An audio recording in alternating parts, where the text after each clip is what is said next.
There was a lot of different changes in Season 2 and characters that got a lot worse in the new emerging meta. So we're going to talk about the 10 biggest losers. Are these characters completely unplayable, or are they secretly still really, really good, even post-nerf? We're going to break all that down. Now, there's a ton of guides coming on this channel for DPS, support, and tank, including Emma and Cap guides that you're not going to want to miss. And a ton of advanced positioning guides that you have been asking for, so you're not going to want to miss any of it. Smash that subscribe so you don't, and let's jump in.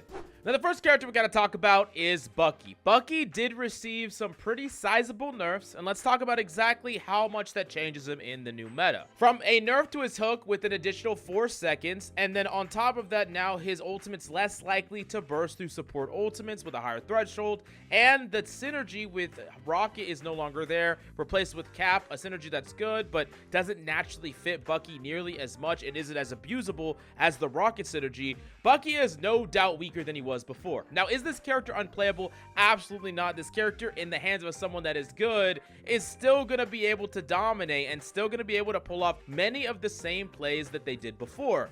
But really, there's a lot of very powerful DPS now, and baiting out a hook on Bucky is a really big deal. Not having a hook for 12 seconds and then just overall having far less hooks throughout the course of an entire game means that if you're a tank, DPS, or whoever, baiting out that hook and then attacking Bucky, pushing Bucky, fighting Bucky is actually something that is reasonable to do. Bucky is not going to be a character also that is going to be building up ultimates faster than anyone else with that Rocket team up, which is one of the main ways that Bucky's would just kind of stomp an entire lobby is with that. Now, if you're really, really good and you have really good aim with Bucky, I do think that you're going to dominate just like you dominated before, but there were a lot of people that were crutching on Bucky hard, where they would miss most of their hooks in a game, and honestly, they really weren't very accurate with their weapon, but they're still getting a crazy amount of value because of all this free synergy and low cooldowns on the hook. That's not going to be there anymore, and really, there are counters to Bucky. There's a lot of characters that just don't really care about Bucky. Characters like Magneto are very good against Bucky. Characters like Hela and characters like Hawkeye, who also got buffed, very, very good against Bucky. Also, while Bucky is still good against dive, that really long hook cooldown is something that you really feel when multiple people are diving you. So if there's multiple targets that are jumping on you at the same time, Cap, Venom, Spider-Man, you have one hook, and if they miss that one hook, they're just pretty much going to be useless. They're going to die a lot. So there are key vulnerabilities to Bucky. There are key matchup weaknesses to Bucky, and I think this reels him back in power level enough where there's ways to counterplay him throughout the course of your rounds and your games. Bucky isn't going to be nearly as dominant as he once was, but he's still going to be a very solid DPS overall. So I'd say still respect Bucky. He's still strong. He's still very good, but I don't think he's the boogeyman anymore. The number 2 is Cloak and Dagger. This is a really big loser in Season 2. Cloak and Dagger did receive a tiny buff where now the fade of the ultimate goes away all at the same time. So technically, it's a small buff, but really it doesn't matter. And honestly, Cloak and Dagger has been pretty bad for quite some time. Ever since the nerf to Cloak and Dagger's ultimate, Cloak and Dagger has fallen behind basically every other support. And I have them pegged as the worst support right now. You could technically say that Jeff is the worst quote-unquote support, but he's played as a DPS, and in that category, he's really, really good. So yeah, Cloak and Dagger, by far the worst support. Still good though, which is the weird thing. Still a solid character, still reasonable. I still think that this character can carry, can still climb you to high elo, can still do well, but they're just worse than the other options. Because if we look at the other options, there's so many really amazing supports. And when we're looking at characters like Invisible Woman and Luna and the utility they provide, or Loki and the powerful cooldowns he provides, or Rocket just being completely busted right now, it's harder and harder to justify picking Cloak and Dagger when other characters have much higher ceilings in their impact when you get mechanically competent at them.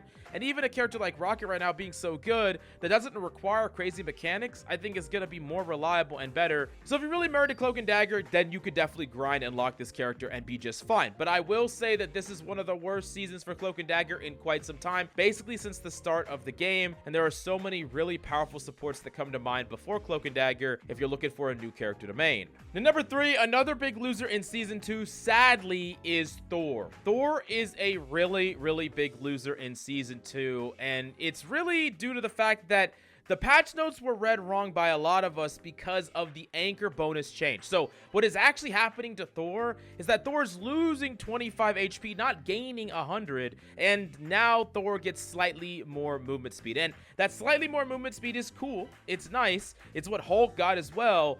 But it doesn't make this character way better than he was before. And he was already not a top tank. He was still good, and I think he's really good the lower in rank you are, because he just has a lot of flexibility and freedom. And if you're really good with him, you can climb to the highest ranks of play. I know a lot of Thors that are top tier, top level Thors all the way in top 500 last season, but Thor, unfortunately, didn't get any major buffs when other characters did. Other characters like Hulk getting massive buffs. Other characters like Penny getting massive buffs. And then characters like Groot, Magneto, Thing still being amazing. Thor is falling behind the rest of the pack. Even if he's still good, it's just the power level of everything else doesn't match his. It's a bit disappointing because I think Thor could have used some buffs. They could have made it so he could have canceled his ultimate, or upped his ultimate's damage, or actually buffed his HP, considering he's one of the few tanks that doesn't have any way to mitigate that damage. I think there's a lot of things they could have done to Thor to make him better, but they just haven't. And I don't think that Thor is unplayable. I think he's reasonable,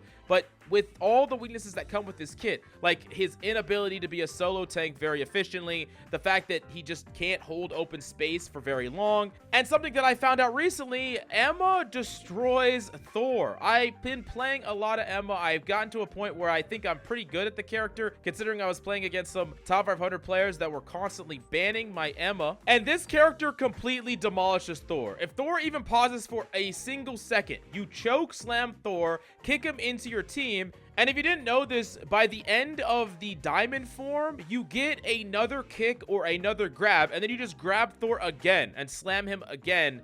And yeah, I mean, Thor just can't be CC'd for that long and live. He just can't do it. And he doesn't really have any great way to bully the Emma around or move the Emma around in any way. Like, the displacement aspect is just not there with that character because you just want to get in close to the Thor. You're fine with fighting the Thor up close. And even like from that mid-range poke, you're not like another tank that's just gonna just tank damage. You can shield yourself off and poke too. So really, that matchup is terrible. Like, absolutely terrible for Thor. Really, really, really bad for Thor.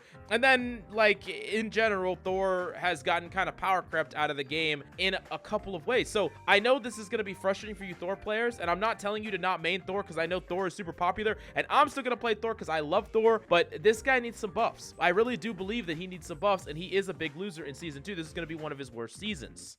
Then number 4, a big loser in Season 2 is Wolverine. This is a character that is gonna be worse in Season 2 than he was in the previous seasons. Even if he's still gonna be good overall, I want to make that clear. This character is not bad. He is a character that does suffer a bit more this season than previous ones, so there's a couple of reasons for that. With the change to Wolverine's kit through the patch changes, he needs to be more active in the brawl a bit. He's not necessarily a character that can just kidnap someone and get to max rage. He does need to be a little bit more active in the brawl, and I think that separates just a okay Wolverine from a great Wolverine, like the ability to be active in the brawl, and that's something that's almost a requirement now. So it does make it so worse Wolverines or bad Wolverines are now worse. Another thing is the prevalence of characters like Invisible Woman, the prevalence of characters like The Thing and Mag. Even though these characters don't necessarily hard counter Wolverine, they all have reasonable matchups against Wolverine, to the point where Wolverine isn't dominating the entire game around them. And then Invisible Woman also has a lot of counterplay to Wolverine as well. Also, Emma has a really hard CC, and she cannot get gripped out if you time it correctly. So I think that you could outplay a Wolverine pretty reliably and consistently, not only stopping him from gripping you, but putting him in a really compromised situation. And then, you know, Invisible Woman's also super strong against Wolverine, and a lot of DPS that can poke from range are good against Wolverine as well. I think that Wolverine's still good, and talented Wolverines, people that really understand the character, are still going to be able to make him work against all these things and still dominate and win games, but it's going to be much harder than other seasons. So what does this actually mean? Maybe Wolverine slips through the ban cracks more. Maybe that means you can actually play him more and carry, but it also also means that when he is playable, there are ways to deal with him outside of only banning him. So that's something important to note. The number 5 on this list of big losers is Adam Warlock. And Adam Warlock got a giant freaking nerf to his soul bond.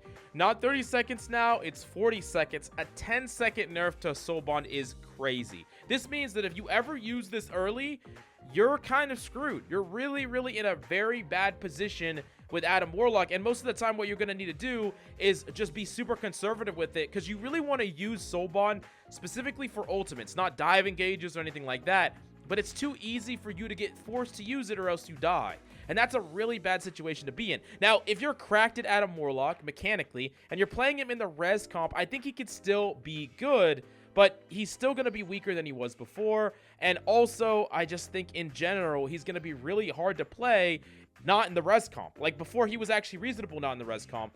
Or if you were only using like one character out of the 3 in the res synergy, not so much anymore. Adam's going to really feel these changes. And I really do think they're going to hurt Adam's pick and win rate a lot this season. It's going to be one of the rougher seasons for Adam. And I do get that the res comp was super dominant, so they kind of targeted a couple of the characters in the res comp to nerf them because they made it so the res comp was weaker without getting rid of the res comp. I think this was bad because this actually increases the reliance on the res comp for these characters to see play. You do not want to have characters that are only good when they're played in a synergy. You want to have characters that can be played on their own merit and played in flexible compositions that sometimes align with the synergy and sometimes don't. And I think that what this change did, instead of just getting rid of the res comp and nerfing Adam directly, just made it so if you're not playing him in the res comp, then I would not recommend playing him unless you're just, you know, God's gift to gaming or something. Now, number 6, this one's gonna hurt a lot of people, but it's the truth. It's freaking Doctor Strange. Doctor Strange is in a really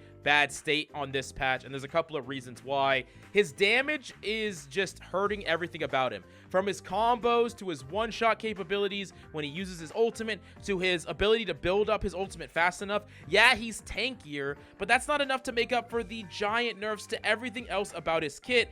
And when you literally compare him to some of the other tanks that just have crazy amounts of damage as their neutral, like Magneto, for instance, or Groot, he really falls behind. And when you're looking at all the combinations of tanks you can make, Doctor Strange is one of those tanks that just doesn't really fit in a lot of comps like he did before. And I don't necessarily think that this character is going to be unplayable. I think he's going to be good in some situations. But we're talking about a tank that was once 50% picked and is now going to drop off a cliff. Now, there is one little kind of beacon of light for Doctor Strange, and it is the Scarlet Witch team-up, which I think is actually really, really good and a really strong team-up, but it forces you to play Strange. It forces you to play a tank that I think is not as good and as strong as some other alternatives. And when you look at all the tanks right now, think about how many powerful tank combinations there are, like Magneto Thing, Magneto Venom, we have Magneto Emma. Like, those 3 are also just amazing. Then we have Groot Mag, and we have Groot with a lot of other tanks. It can be played in a lot of compositions. And then in addition to that, we have Cap that's stronger, and Venom individually that's stronger, and Penny that's also a really good flexible off tank. There's just like so many strong tanks that there's not a really great reason to force Strange anymore. I don't even really think it's worth it for the Scarlet Witch team up unless you have a specialist on your team and you're really committed to playing Strange. That being said, you still need to know how to play Strange, and that's the cool thing about Strange not being a meta tank. It's because you're always gonna need to know how to play Strange when you kind of TP to point, try to retouch, try to go for these retouch plays. Knowing how to play Strange is important, and I think that all that effort that you put into learning Strange is going to win you games. When you come back to point, you win in OT, and then you have to win another fight, and you have to build up your ultimate, and then you have to ult and go for an ult play. These things are still going to matter, and Strange can still do these things. The better you are at Strange, the more you're going to be able to clutch these situations. So the time and effort you spent into Strange isn't worthless, and I still think you could force Strange if you want to, but he's not a tank that I would recommend picking up and learning just to main in general. Still a great tank to know, though, for those portal techs. The number 7 on this list is another character in the res composition. It's Star-Lord. Star-Lord did receive quite a sizable nerf to his E, to his all-around shooting that now has fall off, and that is gonna hurt this character because last meta you got to bubble him in, he had got to build up ultimate incredibly quickly and just have ultimate all the damn time, and now he has to play just a lot more fair. I'm not saying Star-Lord is unplayable or terrible or anything like that, but that was the thing that edged him out against so many other DPS and why he stole the spotlight from so many other DPS. His synergy with the res composition and the fact that you could just abuse the bubble over and over again to just get a crazy amount of ult charge crazy quickly and ult really fast and ult often throughout the course of a game. You just can't do those things anymore. Is Star-Lord unplayable? No. Star-Lord's still really good, and I think he's still a very great DPS to climb. Still probably one of the top, 7 or 8 DPS, but there are other DPS that I think now line up a lot better in the meta and are more preferable to Star-Lord. Something like a Psylocke that has synergy with Emma Frost, and just in general also has good matchups against Star-Lord. And with the nerfs to the character and that abusing interaction no longer there, these other DPS are just going to be able to thrive more and compete with Star-Lord more. So, once again, not unplayable, and still a character that I would recommend to you if you really like tracking, you really like aiming, and he's kind of your style, but not going to be the all-star best DPS, super dominant DPS in this new Season 2. I would go as far as to say that if you have the res comp, then yeah, he's still amazing, but without the res comp, I think there's other DPS that have a stronger argument to be played if you're comparable in skill to them. Once again, a further reliance on the res composition synergy, which is a direction I'm not a big fan of. Now, to round this out, of course, I got to talk about Mantis. And Mantis is an interesting one because I think in some ways she's actually way stronger than she was before. Being able to give certain characters really long amounts of damage boosts or heals for very long periods of time, whether it's Black Widow or someone flanking, it doesn't matter. That's really, really good. And being able to double stack that is really, really good. But I do want to talk about something about Mantis that sucks overall, and it's the loss in HP. Mantis was already vulnerable, already a diveable character, already a vulnerable diveable character. Everyone that's played Mantis knows that you're still afraid of Black Panthers, and you're still afraid of Venoms and Spider-Mans and all these characters. Yes, you have a good stun, but that doesn't matter if you're taking damage so quickly and dying so quickly, and you're gonna die even quicker now because you're at 250. 250 is a really important breakpoint for some characters. Now Black Panther can javelin, dash 180, dash, and insta-kill you before you can even respawn. You're just dead out of nowhere. That's something that Black Panthers can do now. And there's a lot of Spider-Man combos that are super easy and reliable to do onto you. So yes, you're stronger in some ways, but I do think that your weaknesses shine through even more. You're a bit more of a glass cannon than you were before, being able to get more value if you're uncontested, but you are gonna be more contested, more vulnerable to being contested directly